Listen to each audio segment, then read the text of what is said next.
Audicate. Listen and learn. Welcome students, today we are going to learn Hornbill, textbook in English for class 11th. Core course. Reading skills. The portrait of a lady. My grandmother, like everybody's grandmother, was an old woman. She had been old and wrinkled for the 20 years that I had known her. People said that she had once been young and pretty and had even had a husband, but that was hard to believe. My grandfather's portrait hung above the mantelpiece in the drawing room. He wore a big turban and loose-fitting clothes. His long, white beard covered the best part of his chest, and he looked at least 100 years old. He did not look the sort of person who would have a wife or children. He looked as if he could only have lots and lots of grandchildren. As for my grandmother being young and pretty, the thought was almost revolting. She often told us of the games she used to play as a child. That seemed quite absurd and undignified on her part, and we treated it like the fables of the prophets she used to tell us. She had always been short and fat and slightly bent. Her face was a criss-cross of wrinkles running from everywhere to everywhere. No, we were certain she had always been as we had known her. Old, so terribly old that she could not have grown older, and had stayed at the same age for 20 years. She could never have been pretty, but she was always beautiful. She hobbled about the house in spotless white with one hand resting on her waist to balance her stoop and the other telling the beads of her rosary. Her silver locks were scattered untidily over her pale, puckered face, and her lips constantly moved in inaudible prayer. Yes, she was beautiful. She was like the winter landscape in the mountains, an expanse of pure white serenity breathing peace and contentment. My grandmother and I were good friends. My parents left me with her when they went to live in the city and we were constantly together. She used to wake me up in the morning and get me ready for school. She said her morning prayer in a monotonous sing-song while she bathed and dressed me in the hope that I would listen and get to know it by heart. I listened because I loved her voice but never bothered to learn it. Then she would fetch my wooden slate which she had already washed and plastered with yellow chalk, a tiny earthen ink pot and a red pen, tie them all in a bundle and hand it to me. After a breakfast of a thick, stale chapati with a little butter and sugar spread on it, we went to school. She carried several stale chapatis with her for the village dogs. My grandmother always went to school with me because the school was attached to the temple. The priest taught us the alphabet and the morning prayer. While the children sat in rows on either side of the veranda singing the alphabet or the prayer in a chorus, my grandmother sat inside reading the scriptures. When we had both finished, we would walk back together. This time the village dogs would meet us at the temple door. They followed us to our home growling and fighting with each other for the chapatis we threw to them. When my parents were comfortably settled in the city, they sent for us. That was a turning point in our friendship. Although we shared the same room, my grandmother no longer came to school with me. I used to go to an English school in a motor bus.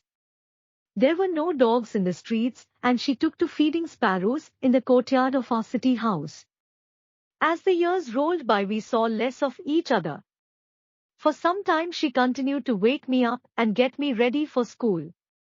When I came back, she would ask me what the teacher had taught me. I would tell her English words and little things of Western science and learning, the law of gravity, Archimedes' principle, the world being round, etc. This made her unhappy. She could not help me with my lessons. She did not believe in the things they taught at the English school and was distressed that there was no teaching about God and the scriptures. One day I announced that we were being given music lessons. She was very disturbed. To her, music had lewd associations. It was the monopoly of harlots and beggars and not meant for gentlefolk. She said nothing, but her silence meant disapproval. She rarely talked to me after that. When I went up to university, I was given a room of my own. The common link of friendship was snapped. My grandmother accepted her seclusion with resignation. She rarely left her spinning wheel to talk to anyone. From sunrise to sunset she sat by her wheel spinning and reciting prayers. Only in the afternoon she relaxed for a while to feed the sparrows. While she sat in the veranda breaking the bread into little bits, hundreds of little birds collected round her creating a veritable bedlam of chirrupings. Some came and perched on her legs, others on her shoulders. Some even sat on her head. She smiled but never shooed them away. It used to be the happiest half hour of the day for her. When I decided to go abroad for further studies, I was sure my grandmother would be upset. I would be away for 5 years, and at her age one could never tell. But my grandmother could. She was not even sentimental. She came to leave me at the railway station but did not talk or show any emotion. Her lips moved in prayer. Her mind was lost in prayer. Her fingers were busy telling the beads of her rosary. Silently she kissed my forehead, and when I left I cherished the moist imprint as perhaps the last sign of physical contact between us. But that was not so. After 5 years I came back home and was met by her at the station. She did not look a day older. She still had no time for words, and while she clasped me in her arms I could hear her reciting her prayers. Even on the first day of my arrival, her happiest moments were with her sparrows whom she fed longer and with frivolous rebukes. In the evening a change came over her. She did not pray. She collected the women of the neighborhood, got an old drum and started to sing. For several hours she thumped the sagging skins of the dilapidated drum and sang of the homecoming of warriors. We had to persuade her to stop to avoid overstraining. That was the first time since I had known her that she did not pray. The next morning she was taken ill. It was a mild fever and the doctor told us that it would go. But my grandmother thought differently. She told us that her end was near.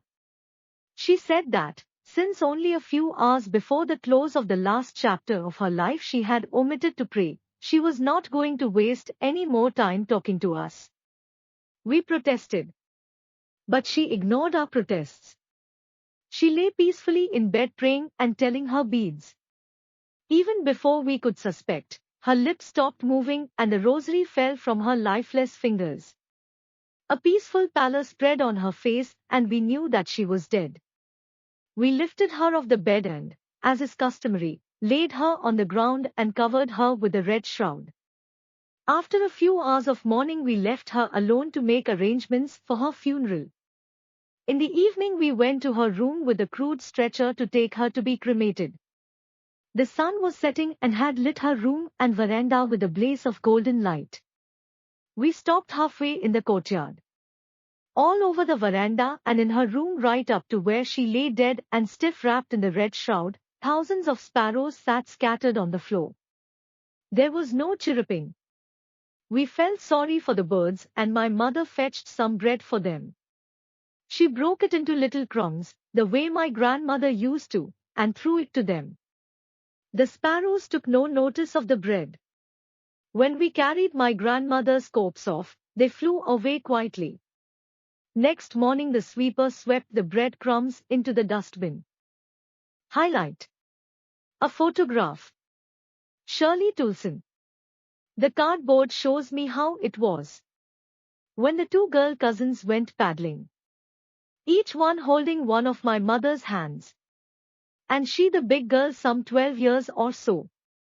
All three stood still to smile through their hair. At the uncle with the camera. A sweet face. My mother's, that was before I was born. And the sea, which appears to have changed less. Washed their terribly transient feet. Some 20, 30 years later. She'd laugh at the snapshot. See Betty. And Dolly, she'd say, and look how they dressed us for the beach. The sea holiday was her past, mine is her laughter. Both worry with the labored ease of loss. Now she's been dead nearly as many years as that girl lived. And of this circumstance, there is nothing to say at all. It's silence silences. Chapter 1, finished. Thank you for learning with us. Audicate. Listen and learn.